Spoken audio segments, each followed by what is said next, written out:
लाडक्या बहिणींसाठी गेल्या 2024 वर्षी असंख्य महिलांच्या खात्यात दरमहा 1500 रुपये जमा झाले होते।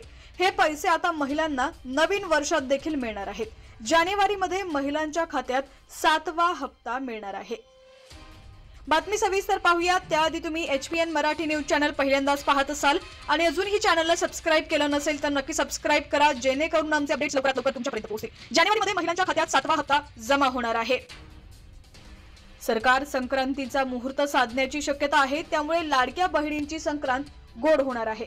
राज्य सरकारने लाडकी बहीण योजनेची सुरुवात जुलै महिन्यापासून केली होती। त्यानंतर योजनेची अर्ज प्रक्रिया राबवून राज्य सरकारने दर महिन्याला महिलांच्या खात्यात 1500 रुपये जमा केले होते। अशा प्रकारे आता डिसेंबर 2024 पर्यंत सरकारने महिलांच्या खात्यात 9000 रुपये जमा केलेले आहेत।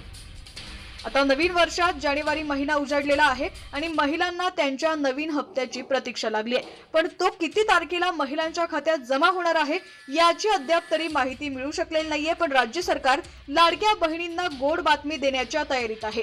गोड यासाठी कारण सरकार 7व्या हप्त्यासाठी मकर संक्रांतीचा मुहूर्त साधण्याची शक्यता आहे। सरकार महिलांना मकर संक्रांतीच्या मुहूर्तावर पैसे पाठवणार असल्याची माहिती सूत्रांकडून मिळते। त्यामुळे या मुहूर्तावर जर खरंच महिलांच्या खात्यात पैसे आले तर लाडक्या बहिणींची संक्रांत आणखीनच गोड होणार आहे। दरम्यान पुढच्या